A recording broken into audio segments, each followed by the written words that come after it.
আসসালামু আলাইকুম। আজকে তৈরি করব ধনিয়া পাতার আচার।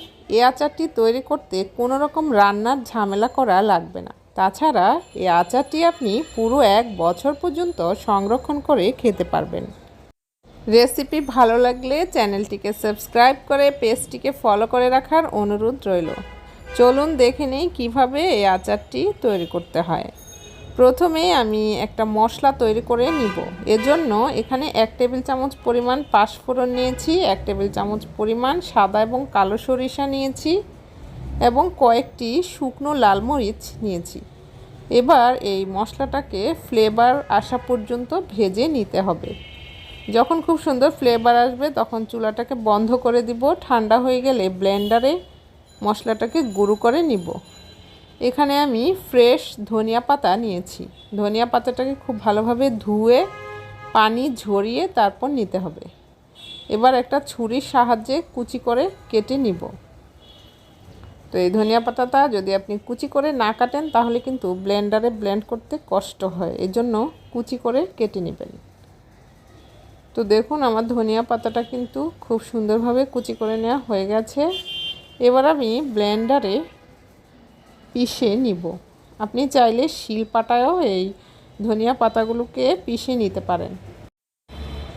এখানে কিছু তেঁতুল আমি 10 মিনিট আগে অল্প পরিমাণে পানির মধ্যে ভিজিয়ে রেখেছিলাম। এবার খুব ভালোভাবে মুছে নিব আর একটি ছাঁকনির সাহায্যে ছেঁকে তেঁতুলটাকে আমি নিয়ে নিচ্ছি। ছাঁকনি দিয়ে ছেঁকে নিলে তেঁতুলের যত রকমের ময়লা থাকে সেটা কিন্তু বের হয়ে যায়। এখানে আমি কিছু সেদ্ধ জলপাই নিয়েছি। আপনার হাতের কাছে জলপাই না থাকলে আপনি শুধু তেঁতুল দিয়েও কিন্তু আচারটা তৈরি করতে পারেন।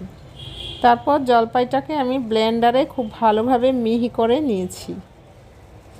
এবার আমি ধনিয়া পাতার মিশ্রণটি নিয়ে নিচ্ছি আর এর মধ্যে তেঁতুলের যে মিশ্রণটা ছিল সেটা দিয়ে দিচ্ছি। এবার জলপাইয়ের মিশ্রণটা দিয়ে দিচ্ছি। 1 টেবিল চামচ পরিমাণ আদা এবং রসুন পেস্ট দিচ্ছি। আগে থেকে ভেজে গুঁড়ো করে রাখা মশলাটা দিয়ে দিচ্ছি। এখন দিচ্ছি স্বাদমতো লবণ। 1 চা চামচ পরিমাণ বিট লবণ দিচ্ছি। বিট লবণ দিলে আচারের টেস্ট ভালো হয়, এজন্য বিট লবণ দিতে চেষ্টা করবেন। 2 টেবিল চামচ পরিমাণ চিনি দিয়ে দিচ্ছি। তারপরে একটা চামচের সাহায্যে এই মিশ্রণটিকে খুব ভালোভাবে মিশিয়ে নিচ্ছি। যখন খুব ভালোভাবে মেশানো হয়ে যাবে এ পর্যায়ে 1 টেবিল চামচ পরিমাণ সরিষার তেল দিয়ে দিচ্ছি। সরিষার তেল দেওয়ার পর আবারও খুব ভালোভাবে মিশিয়ে নিচ্ছি। যখন মিশ্রণটি খুব ভালোভাবে মেশানো হয়ে যাবে এবার আমি একটি বড় থালা নিয়েছি। থালার মধ্যে একদম পাতলা করে মিশ্রণটিকে ছড়িয়ে দিতে হবে। যতটা পাতলা করে দিবেন ততটা ভালো শুকিয়ে আসবে, এজন্য খুব ভালোভাবে পাতলা করে দিতে চেষ্টা করবেন। এখানে আমি 2টি বড় বড় থালার মধ্যে আচারের মিশ্রণটিকে ছড়িয়ে নিয়েছি। এবার পুরো একদিন রোদে শুকিয়ে নিব। পুরো একদিন রোদে শুকিয়ে নেওয়ার পর আমার মিশ্রণটি এরকম হয়েছে। এবার একটা চামচের সাহায্যে মিশ্রণটিকে খুব ভালোভাবে একসাথে করে নিতে হবে। এবার হাতের তালুতে আমি সামান্য পরিমাণ সরিষার তেল মেখে নিব।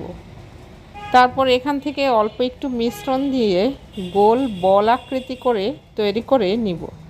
তো দেখুন আমার একটি বল তৈরি করা হয়ে গেছে।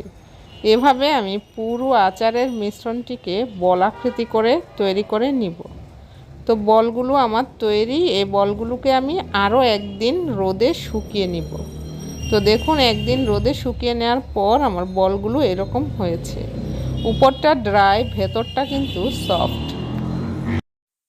এখানে 2টো কাচের জার নিয়েছি আর এই জারগুলোকে খুব ভালোভাবে ধুয়ে ফুটন্ত গরম পানির মধ্যে ধুয়ে নিয়ে রোদে শুকিয়ে নিয়েছি। এবার আমার যে আচারগুলো আছে সেগুলো এই জারের মধ্যে নিয়ে নিব।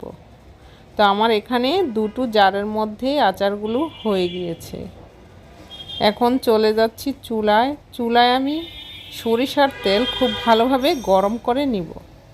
গরম করে নেওয়ার পর তেলটাকে আবারও ঠান্ডা করে নিতে হবে। তারপর জারের মধ্যে এই ঠান্ডা তেলটা দিয়ে দিতে হবে। গরম তেল কিন্তু আচারের মধ্যে দিতে যাবেন না, এতে করে আচারের যে ফ্লেভার সেটা কিন্তু নষ্ট হয়ে যাবে। এবার আচারের এই জার দুটোকে 2 থেকে 3 দিন আমি রোদে দিয়ে দিব। তারপর আপনি ফ্রিজ ছাড়াই কিন্তু নরমালে পুরো 1 বছর পর্যন্ত সংরক্ষণ করে এই আচারটি খেতে পারবেন। ডাল, সাদা ভাত, খিচুড়ি, পোলাও সব কিছুর সাথেই কিন্তু এই আচারটা খেতে পারবেন। খুবই ভালো লাগে খেতে। দেখা হবে নেক্সট রেসিপিতে। আল্লাহ হাফেজ।